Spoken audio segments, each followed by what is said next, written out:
Welcome to our second training session for the Deafblind mentoring program. That's a joint project between Deafblind Australia and Senses Australia. I'll start by acknowledging the traditional owners of the land, the Wurundjeri people of the Kulin Nation, and pay respect to their elders, past, present, and emerging. So I have emailed out everybody who has registered with a lot of information that we're going to be covering today. Today's topic is all about communication, because communication really is the key to success in mentoring. It's all about good, clear communication and developing that relationship through good quality communication. So we're going to be covering different communication styles and talking about a concept called OARS, O-A-R-S, which is open questions, affirmations, and active listening or active receiving, reflecting back, and summarising. But I'll talk more about that. We'll also look at different communication blocks, so things to be aware of that might block good communication. David will cover that. David will also cover ways of improving your receiving skills or listening skills. And we'll finish up talking about confidentiality. But we will stop and check in and see if people have questions as we go through. So I'll make a start talking about different communication styles. And we all use different styles at different times. We all change the style depending on the situation. But some of us have sort of a default style, a style that we return to. So it's good to sort of think about what communication style you're using. And in the handout that I sent out, the styles listed are, aggressive, passive, assertive, and on the sheet it says indirect, and another name for indirect is passive aggressive. So I'll talk through those a bit more now. So passive tends to be not giving good eye contact, maybe a little bit slumped, and not talking as much, maybe just sort of receiving a lot more without taking part, not putting forth your ideas, maybe being a little bit nervous to speak up, and often just agreeing and going along with things. So that's a very passive style. And sometimes we might do that if we're nervous or unsure of the situation or uncomfortable, not wanting to be judged. So that's the passive style, which sometimes you don't get your needs met if you have a passive style. If you're not expressing your needs, you might be just sitting, taking it all in, but not contributing. So you might have something valuable you could contribute, but not really feel confident to do that. Or you might not have your needs met. You might need something within that conversation that you're not expressing. So that's the passive style of communicating. Then there's aggressive, which is kind of the opposite of passive, which is where you're dominating the conversation or dominating the interaction. You often can have quite aggressive facial expression and very strong signs. You might be sort of a bit pushing in your signs, or if it's someone who's using voice, it can be slightly raised volume of voice and very forceful use of voice. So whether it's voice or sign, it's that a very strong, aggressive, and not really considering the needs of the other person. So we've just, our second interpreter's just arrived. So yeah, if you want to take a seat. Yeah, great. And then we'll swap at 20-minute mark. Yep. So with passive, you're really putting the other person's needs before yourself. But with aggressive, you're putting your own needs before the other person. So there's not a good balance of the needs being met. With assertive, you have some confidence, so you sit with good posture, give eye contact, and you're receiving information as much as you're giving information. So you're mindful of both people's needs, your own needs. You feel confident to express your own needs, but you're also mindful of the other person's needs and sort of carrying both of those and being able to talk through that confidently. The final style, which is indirect or passive aggressive, is where you might appear passive, where you're just nodding and going along with what's being said, but you might actually disagree, but just not say it, or sit quietly, maybe frowning, but not really openly disagreeing. Another behaviour that's very passive aggressive is saying yes, I'll do that, and saying you're going to follow up on something and not following up. So you're not clear with the person that you don't agree, so they don't know, and they think you're going to go and do the thing that you've agreed to, but you don't. So it can cause some challenges in the relationship. So before I move on to the next section, I just wanted to check if anyone's got any comments or questions about those 4 different communication styles.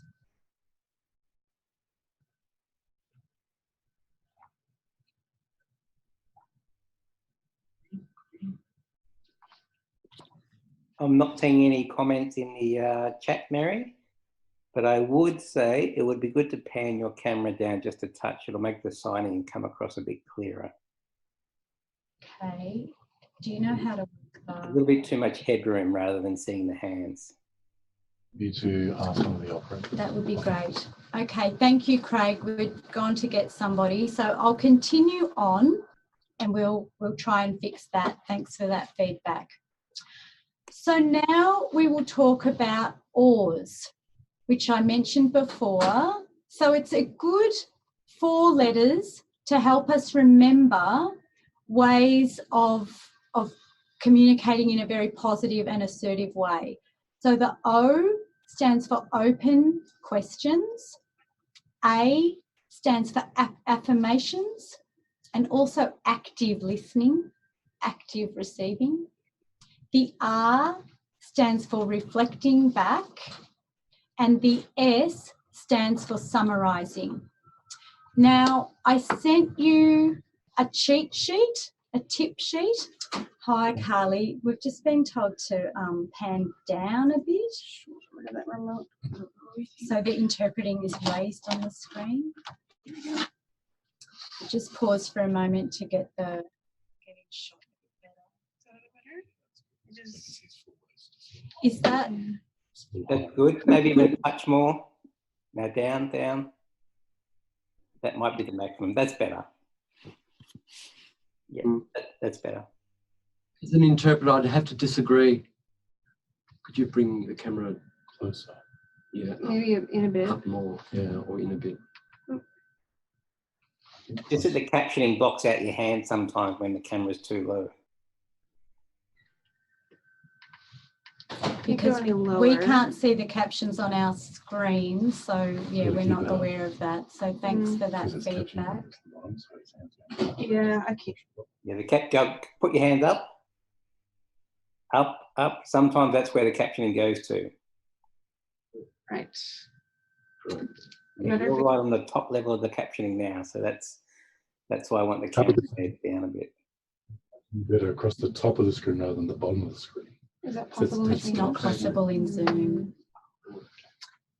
Yeah, that's tricky. I mean, we can zoom in, whatever. I But guess the other thing is, Lee, as the captioner, if you can hit return as often as possible so it's not rising up, that's the only way to try to keep them down. But I know that's hard as well. I think we'll have to press on. Thanks for bearing with us, everybody. We're all still getting this Zoom set up the best we can. Okay, so I'll keep talking about ORs, and the first letter, the O, open questions. So in a mentoring relationship, the best way to really get to know each other is through asking open questions.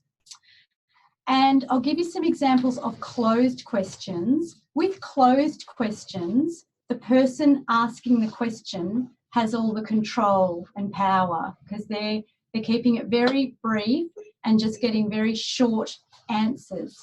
With open questions, they hand over the control to the person answering the question. So we're wanting to try and open up the opportunity for learning and sharing of information.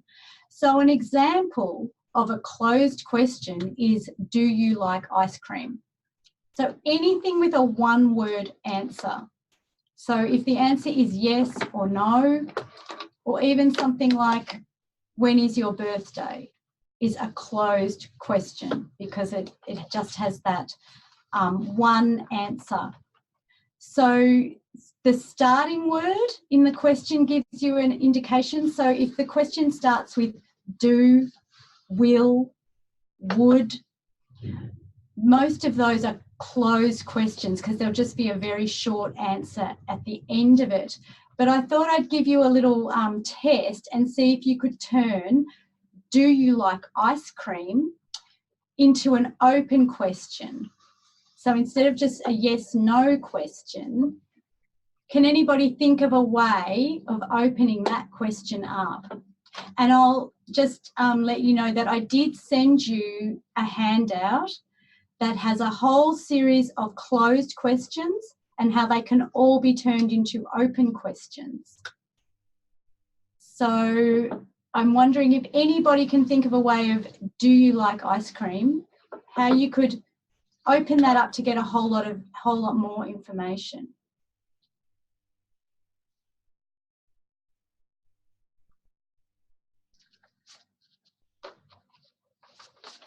I'm just going to check my notes. So the start of some open questions are what, why, how, tell me, or, you know, can you describe? Those are ways of opening it up. I'll pause for a second and see if anybody can think of a way of opening that question up and making it open.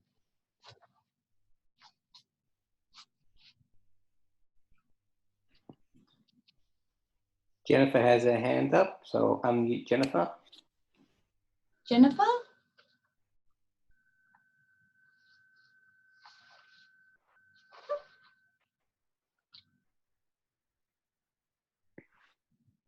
Hello, Jennifer?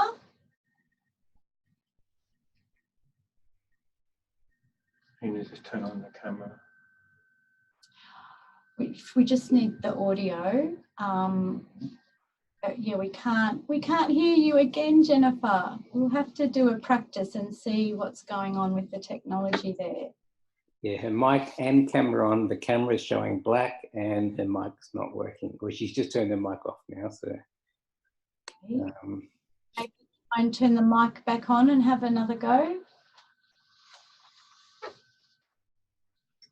Or if you can work out how to type in the chat.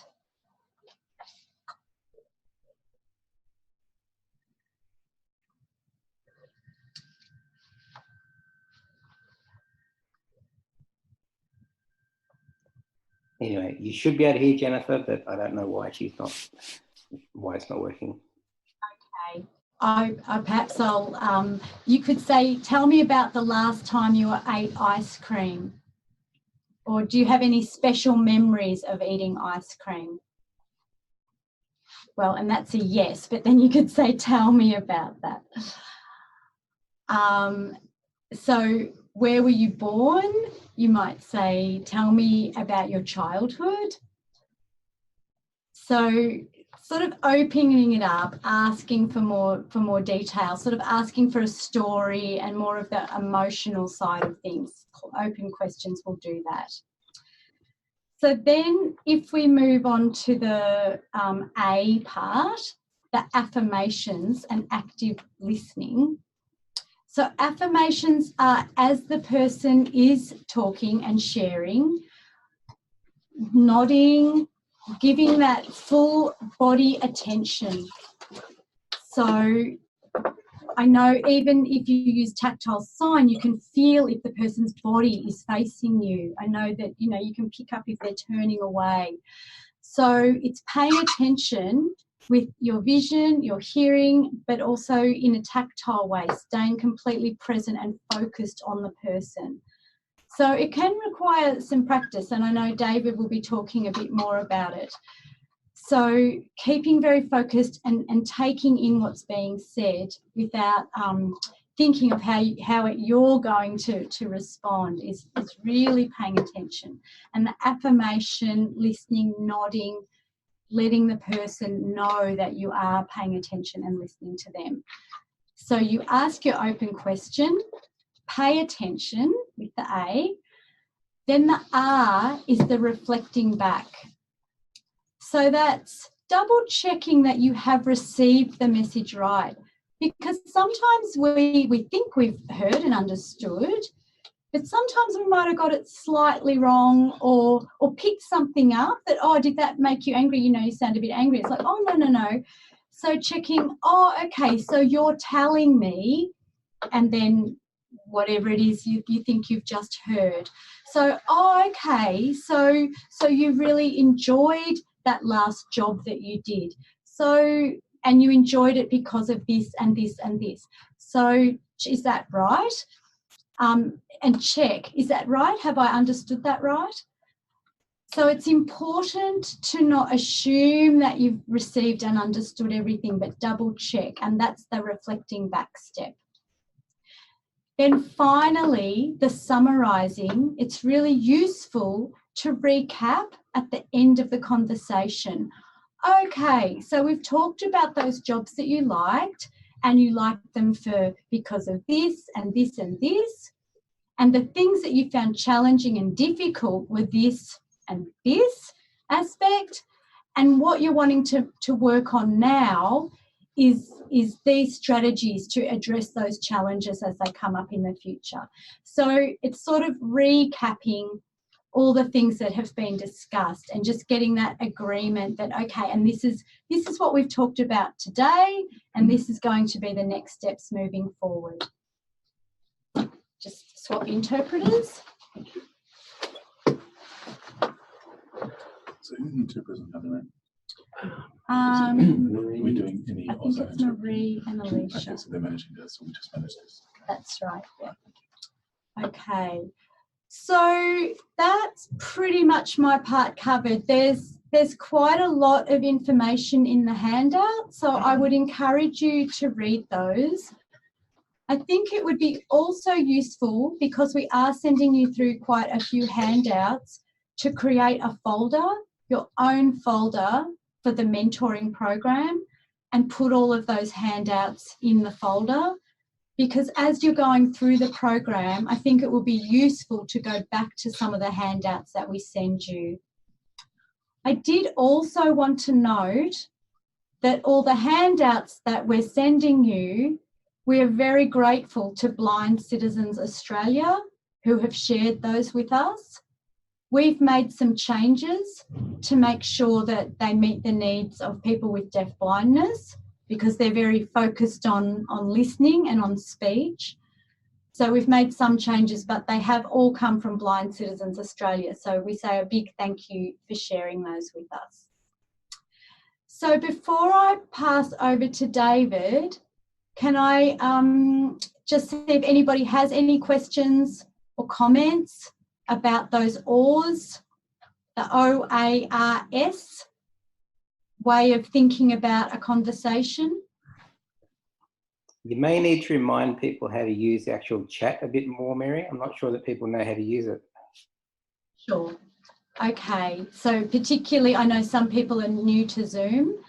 So you can raise your hand by clicking Alt-Y, or if you're using a PC, at the bottom right, there is actually a tab that says Raise Hand. You can click on that.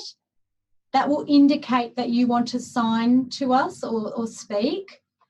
There's also a chat section where you can type in your message or your question, and you can get there with a shortcut key, which is Alt-H on the keyboard.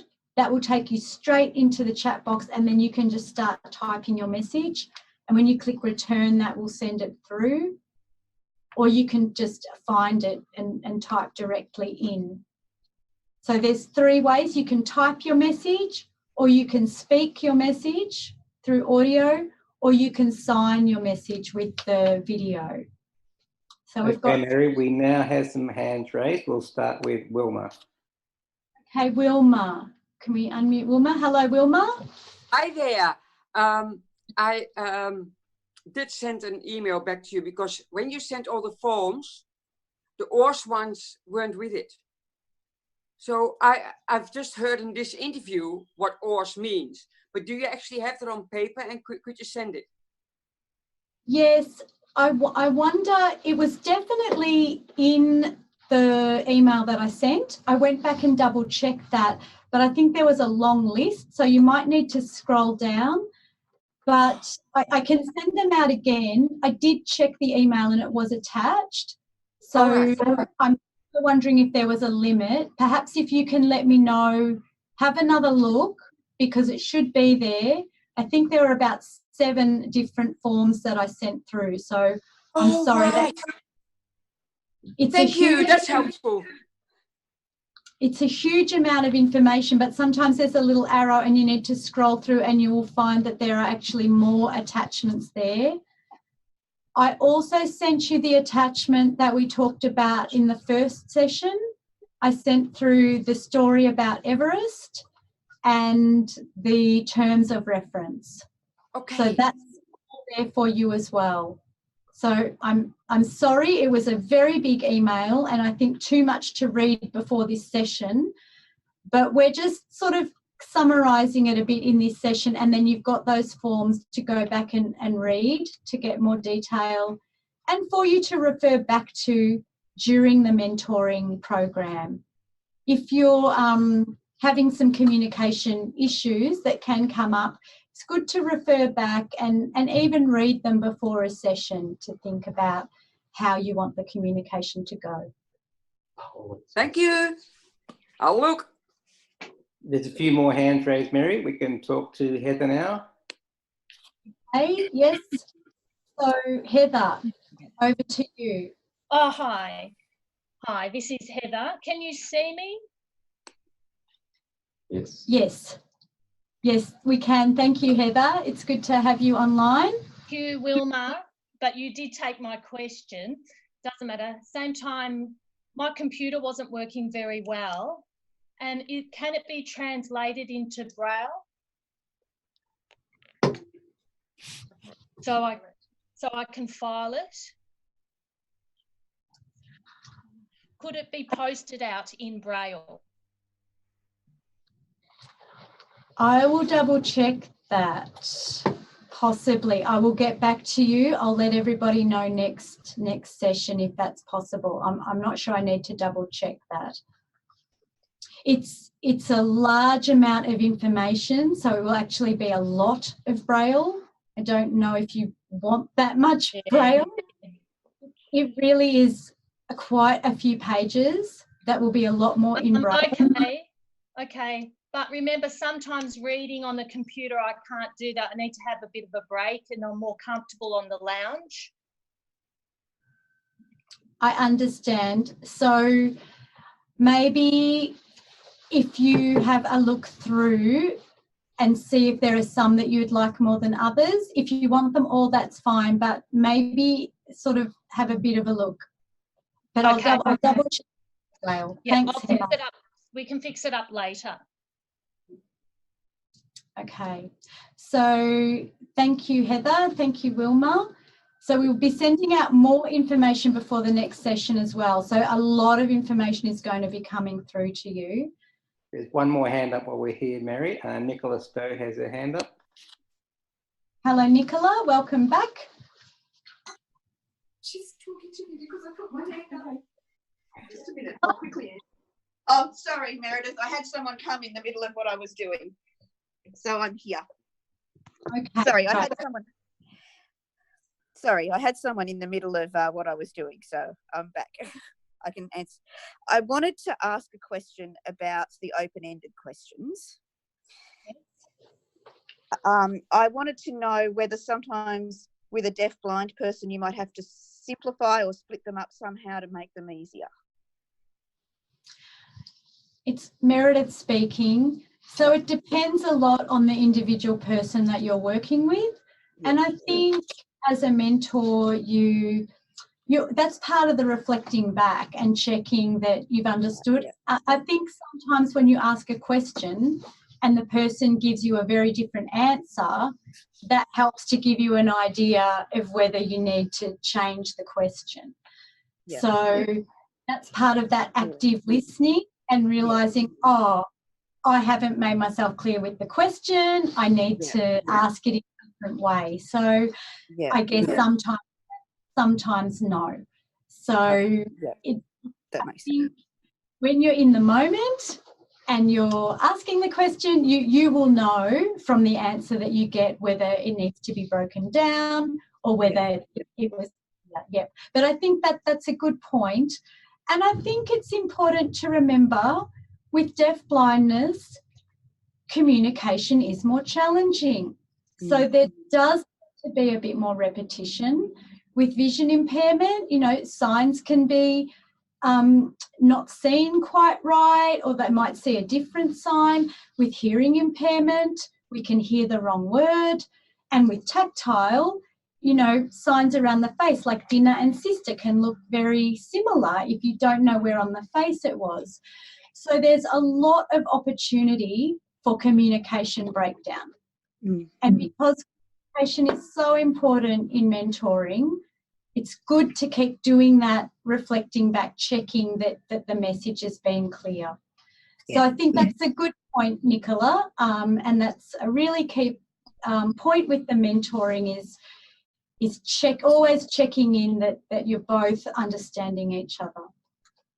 And if you're not sure, double checking. Oh, this is what I just understood by that. Is that right? Okay, thanks for that, Meredith. Thank you. Have we got any other hands up, any chat, any questions? No more hands up, but Jennifer Weir just mentioned that the email you sent out actually had 9 attachments in it. Okay, it was. I knew that it had a lot, so that's good. That makes me know that the oars was there. So hopefully you can find it, Wilma. And because there were so many, it's a matter of scrolling down to the bottom. So there were 2 sheets on oars, OARS. One is like a tip sheet with some good questions, good opening up questions, which I've just remembered. It's good to ask, I've written them down here to remind myself. Just a moment. So, that's right. So like asking people about their past experiences, tell me about what happened, tell me what's most important to you right now, or what did you learn from that situation? Has this ever happened to you before? what was helpful last time? So questions like that to open up and start to explore what could be useful in the situation currently, and using past experience to work through a current issue.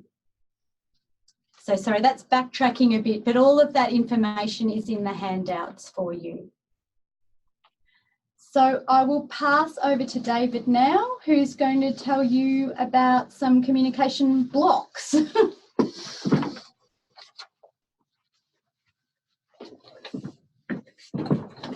Good afternoon, everyone. Welcome to the second session of the peer mentoring program. And communication is a really important skill to have as a mentor and as well as a mentee. So I'll be covering 3 areas. So it'll be around communication blocks, and then I'll be talking about improving listening and receiving skills, and then talk about the confidentiality between the mentees and mentor. So as Meredith talked about different communication styles, then we look into how some of the communication blocks can interfere with the communication process. So it's important to be mindful about the sort of communication blocks that can shut down the communication between the mentee and the mentor. So sometimes, you know, we need to be look at some of the non-helpful communication styles or communication blocks. So there are many ways that communication can be shut down if empathy is not used. So understanding the person's needs and understanding where they're coming from and what they're talking about. That empathy requires vulnerability. Sometimes we don't want to be vulnerable or empathic. That because maybe we're tired or we're distracted or we're preoccupied with other things and we're not interested. So it's important that we are present and tuned in with the mentee. So most of those things are very useful for the mentor and also for the mentee to understand how the mentor works. So people often shut down communication simply because they don't know how to communicate properly or effectively.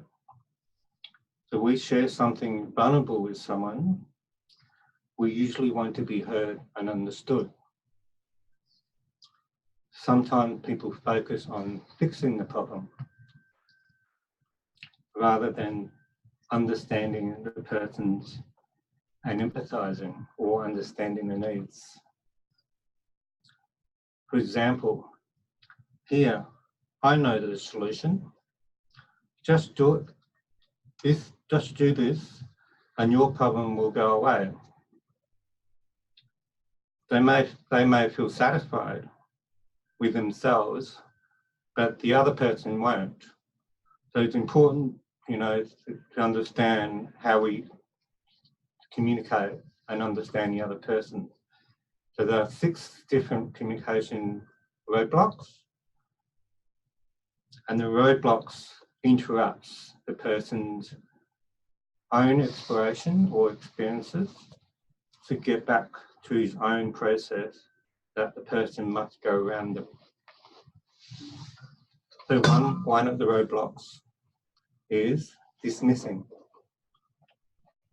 So one of the things about dismissing is you're protecting your own emotions by saying to someone, you'll be fine. It's not a big deal.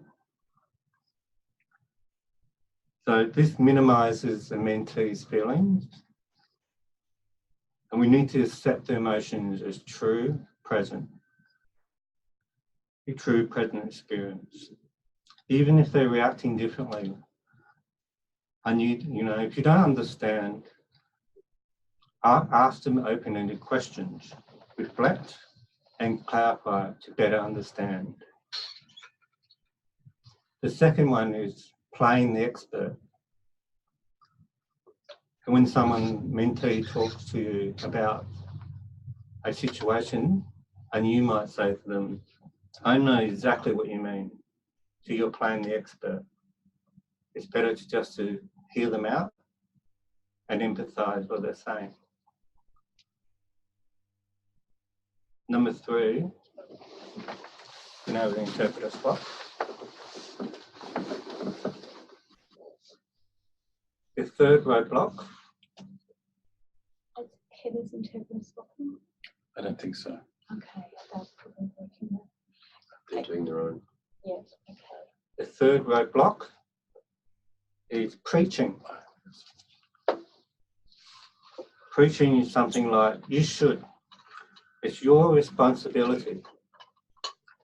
This can be quite hurtful and often evokes guilt rather than clarify independence and confidence. Avoid moral judgment or preaching to your mentee. Instead, ask exploratory questions to help the mentee identify their options or help them better understand the options they have. The fourth roadblock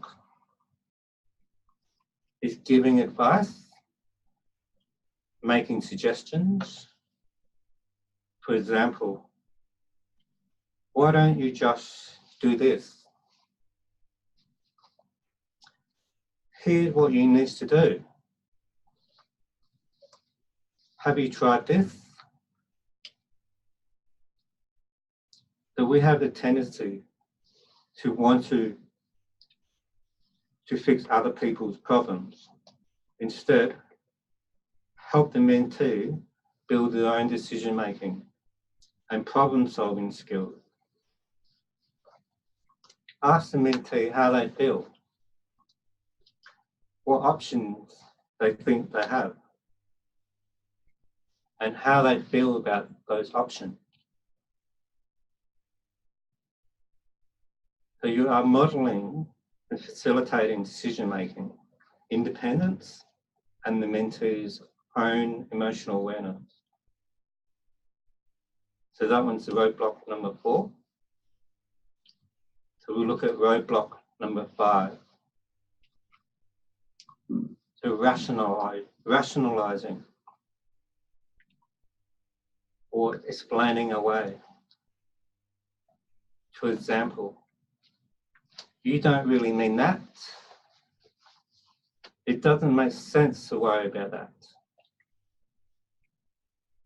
So you're applying your own logic to someone else's emotions, words, or actions can be invalidating. When people worry or feel anxious, it often doesn't make sense. For example, worrying about something out of their control. But the emotion is very real and powerful. Listen to what your mentee says and believe their perspective.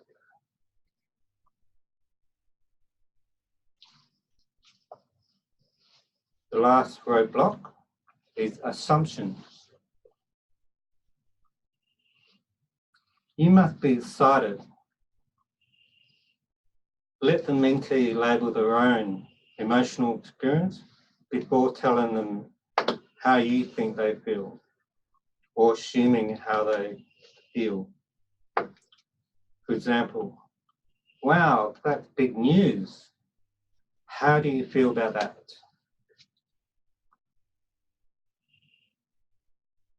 So these are the roadblocks you've got to be mindful of when you're working with your mentee, to have that receptive communication and empathise the mentee that you're working with and be open and receptive to experiences, giving them opportunities to express.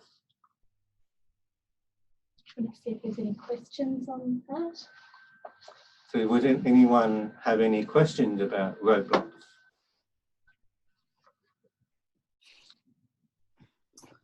No hands up or questions as yet. Give it a moment to allow the interpreters to do it.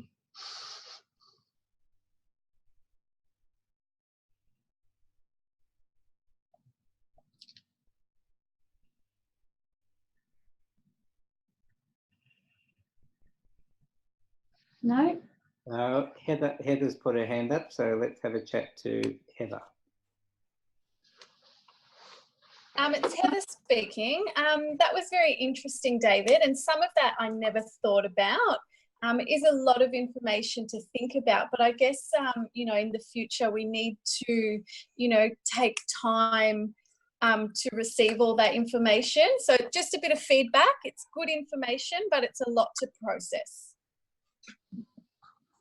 Thank you, Heather. I think it's really important to have these things in place to make sure we build a good relationship between the mentee and mentor.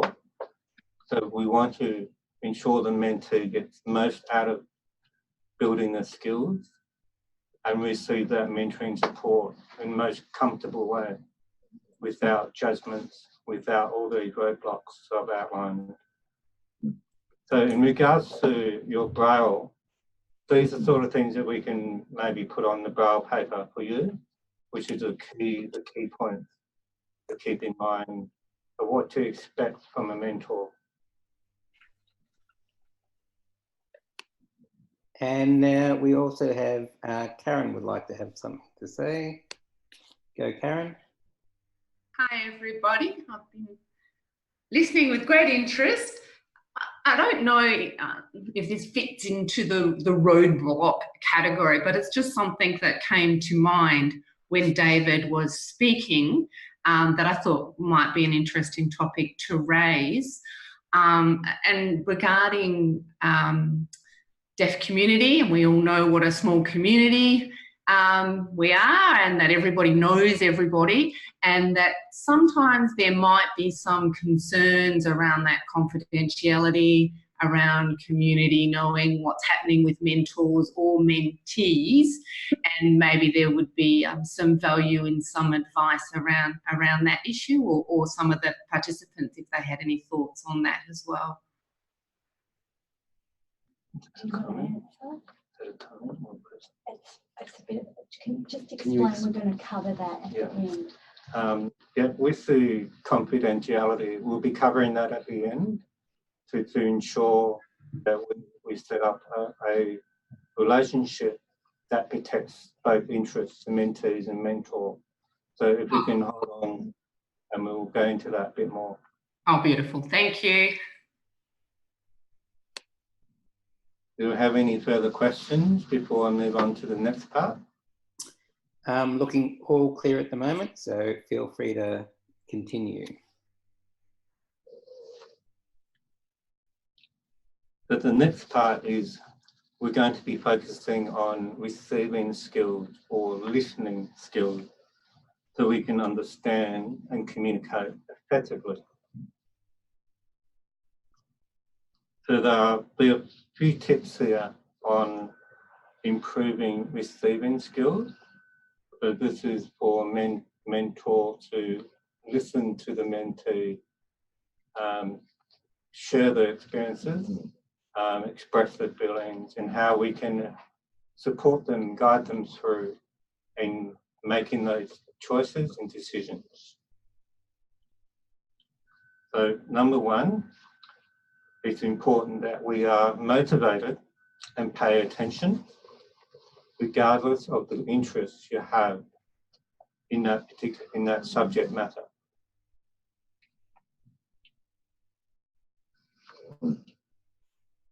Number two, we increase your capacity to pay attention and receive the message.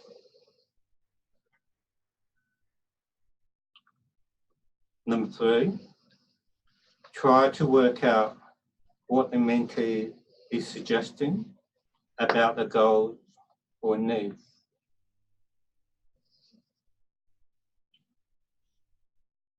Number four, determine your own purpose in every situation.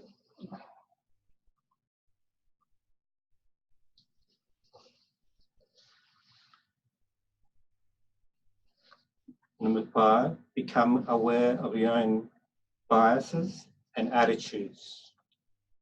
What words or ideas or beliefs function as shock words to you?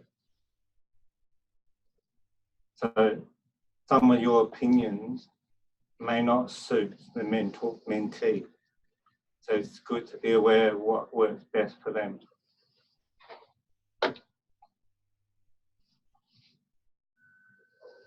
So paying attention and receiving data active and not passive. So as Meredith discussed, you're paying full attention by looking at them and being in tune in what they're saying.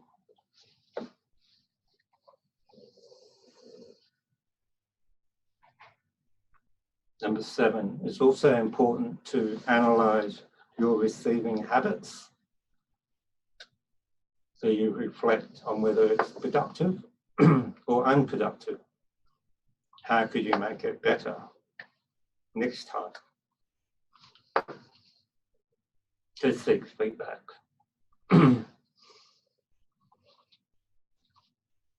Be mentally and physically prepared to pay attention to the mentee.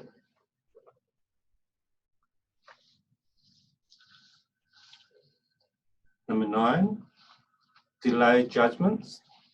Let the mentee finish before you make judgments. And lastly, pay attention not only for facts, but for the main ideas, principles, concepts, and patterns.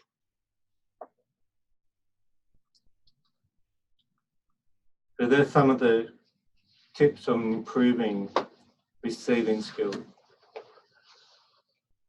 you have any questions about those ones?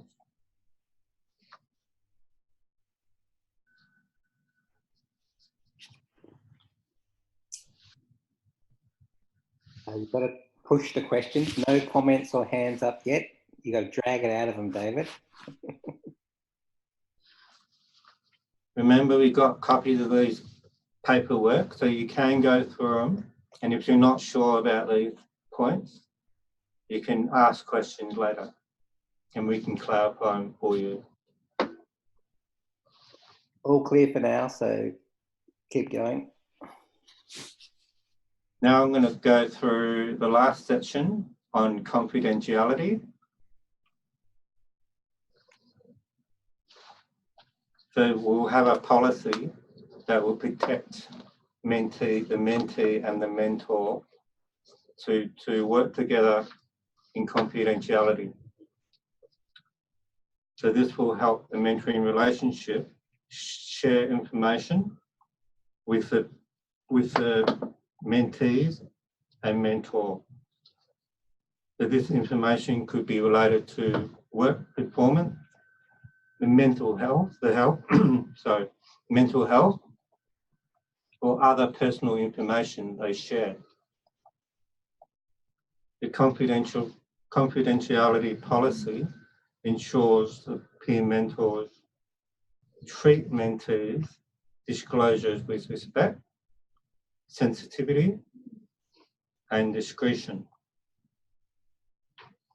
This policy ensures that peer mentors and mentees are aware of the circumstances where it's necessary for the peer mentor to disclose information to someone outside of the agreement. You can use this if you feel it's necessary in setting boundaries and honouring the relationship. The confidentiality policy observe the required reporting information disclosed within the mentoring relationship will not be shared outside of the relationship, except in circumstances where reporting is required by law or standards of professional practice.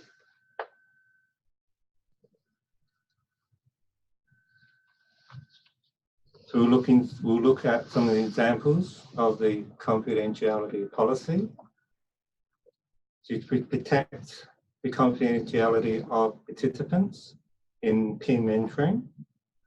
The following measures will be taken. Number one, peer mentors will sign an agreement, confidentiality agreement, sorry. Number two, peer mentors cannot share any identifying information about the mentee with other peer mentors.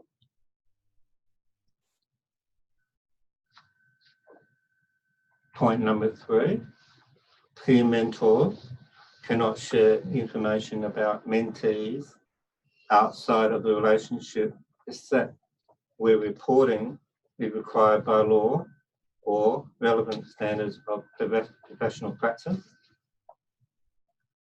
That is, where the mentee is likely to harm themselves unless protective measures are in place.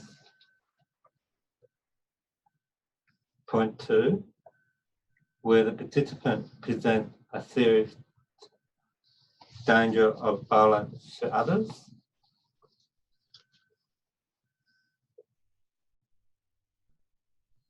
Point number three, where there is a suspicion that a child or children, that is someone who is presently under the age of 16, has been or is being neglected or physically, emotionally or sexually abused. And point four, where a mentee discloses or discloses that he or she has been sexually abused by a healthcare provider who's covered by Regulated Health Professions Act. For example, maybe a psychologist, a nurse, or a doctor, for example. So under these circumstances, the mentee must convey the information directly and promptly to who will determine the most appropriate course of action.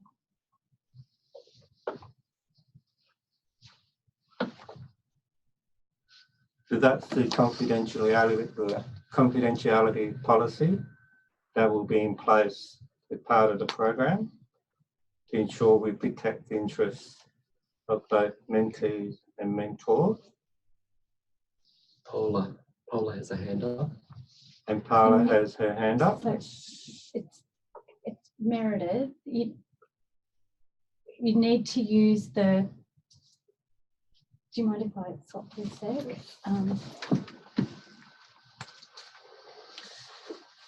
It's Meredith speaking. So that it's fair for everybody, we need to use the raise hand button if anybody wants to speak. Paula has a baby.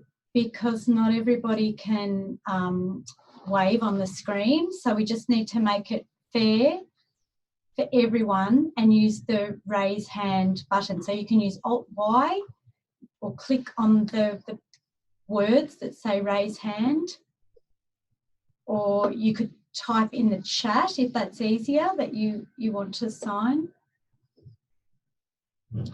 So I'll hand it back to David, but if anyone's got any questions on any of the points that David's raised about communication blocks or improving listening skills or on the confidentiality, I'll hand back over. So Craig, is there any questions? No questions in a comment or hands up. But yeah, if Paula wants to say something, someone's got to read her screen, I guess. So we'll need the two interpreters. One will need to voice and one will need to sign. Is that okay? So Paula, But we just need 2 interpreters. So David, can you move here? Yeah. It's just so that when people are watching back, they can see. Yep, so go ahead, Paola.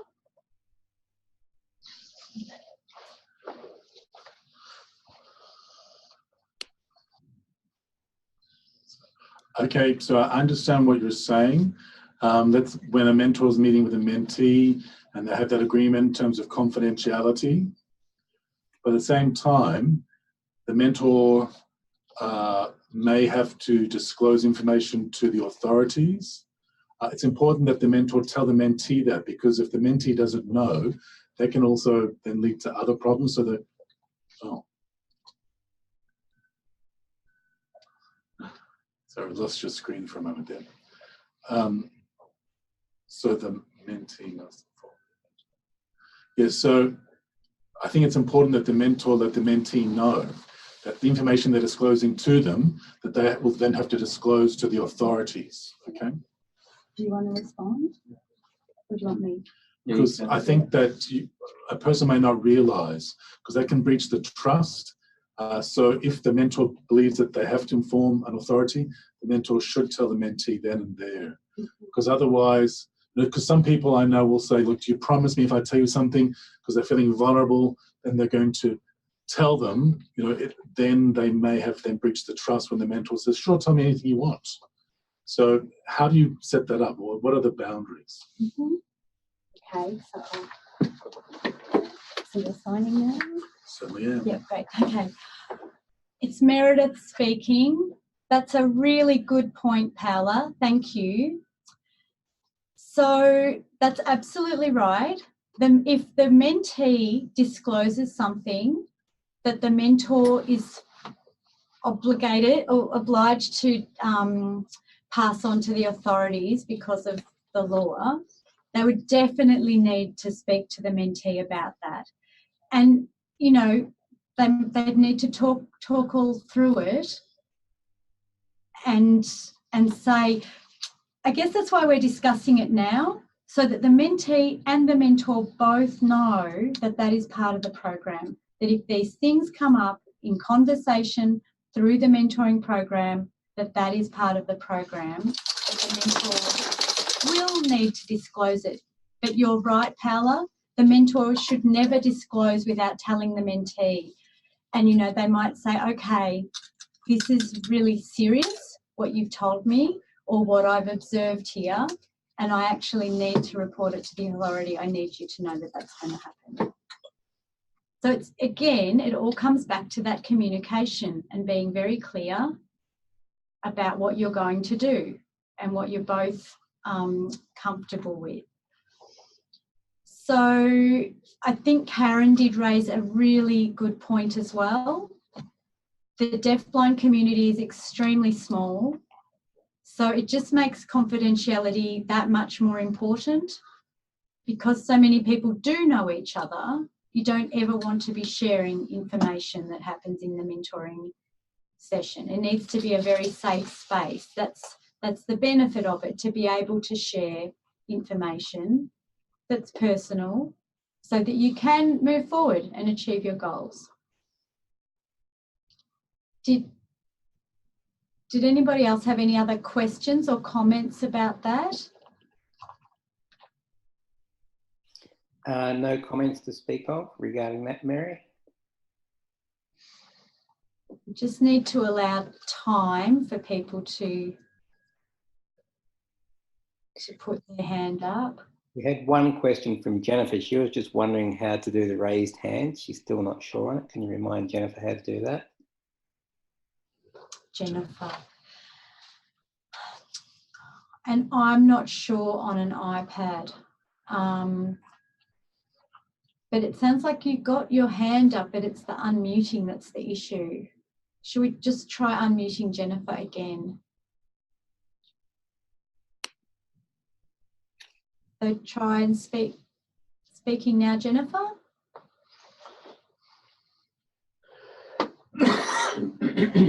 You really need to work out what's going on with the microphone. There's something to do with the microphone in the whatever device you're using. Anyway, something to work on during the week, because she's definitely unmuted. Her video is on and her microphone is on, but we're just not hearing or seeing her.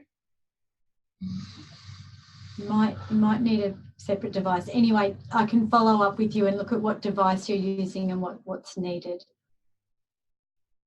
I'm sure we've had you online before, so I'm not sure what's changed. But again, no comments or hands up, Mary, so you're clear. Okay. So I'm hoping that we've got 2 weeks until our next session now. So I'm really hoping that everybody will start thinking about the things that we've talked about and play around with the types of questions that you ask people when you're in conversation, and think, oh, was that closed or open? What's a good way of asking a question that generates the most information, that gets people talking? So thinking about the types of questions you ask, even stopping to think, oh, am I being passive? Am I being aggressive? Am I being passive aggressive? Or am I being assertive? I guess we're always aiming for assertive, but sometimes all of us move from one side to the other. But it's good to just, each day, maybe at the end of the day, stop and think about how your communication style was that day. And start to practice reflecting back, checking that you've understood, and summarising what's been discussed. So start to play around with some of these ideas and think about the conversation blocks too. Oh, did I just tell them how to fix it and not listen enough? So it would be great if you can all start having a go at using some of these strategies and techniques. David and I will be sending out, probably next week, information about goal setting. So session 3 on the 6th of November will be all about setting goals, and we'll be sending you a few checklists and questionnaires which we'd like you to have a go at completing before the next session, because just through completing those it will help to get you thinking about some goals you might have. So it will cover different aspects of life. So keep an eye on your inbox for that email with a lot more documents to come through. And I will follow up about the Braille and see what we can do there. So does anybody at this point have any questions, comments, feedback for either David or myself? Heather has her hand up, so speak to Heather. Hi, hello again. So if, say, for instance, you're going to email out handouts, please remember people with vision can quickly find what you're talking about, the topic, but with Braille, you really have to labour through the paper and it takes a lot of time to find it.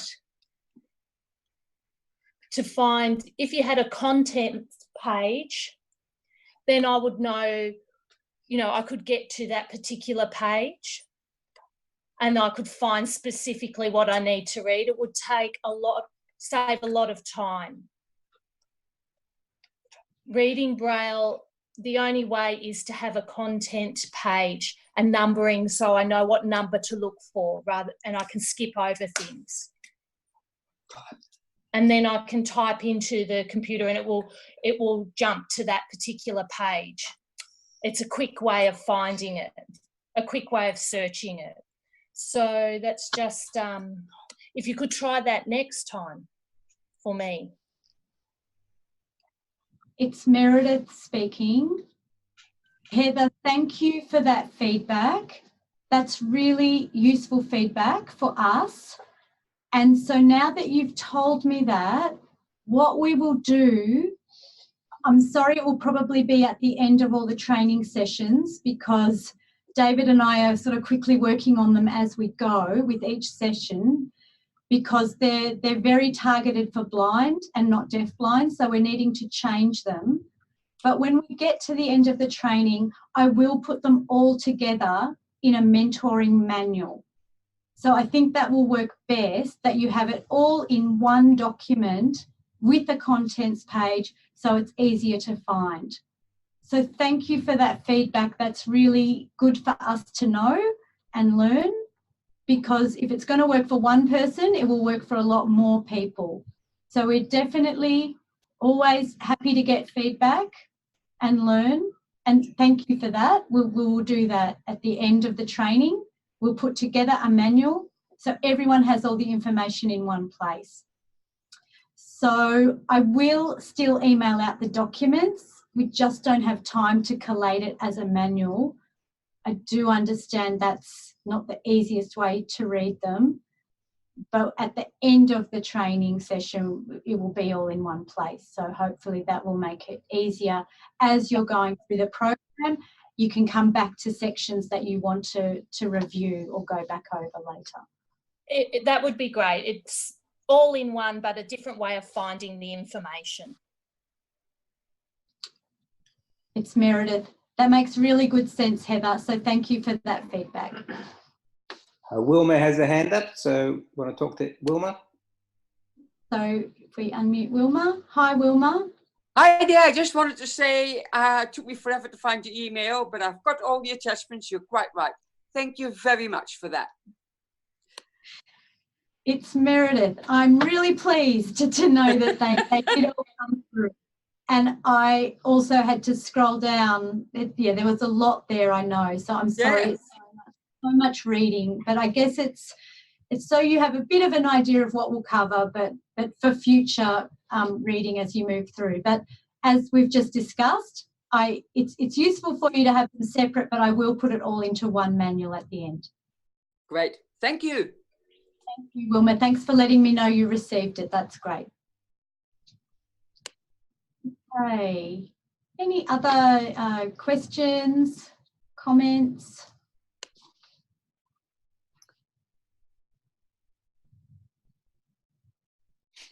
No, that's it. I'm just having a bit of a private conversation with Jennifer, trying to work out her setup. So I've got some more information on that. I'll try and help her during the week with you. So yeah, but that's it for hands up and general comments. Okay, thank you. Well, thank you to those of you who have been online today. There's definitely more people who are interested in the mentoring program, and I have been sending out the links to the recordings and the transcripts because not everybody's available at this time. But I think it's good to have a group session so we can have those questions and comments because they help us all to learn. So I do appreciate those of you who have made the time to be online today. And we'll see you all again at the same time, 4 o'clock Eastern, 1 o'clock Western, on the 6th of November. So we've got the 2 more sessions, the 6th and the 13th. So a big thank you to David, and we'll both be back on the 6th. Thanks, everybody. Thanks to Paul and to Dennis. Thank you to Lee, and thank you to Craig. Thank you, Meredith. Thank you, David. Over and out. Have a good evening or good afternoon. Bye-bye. Who's got a hand up?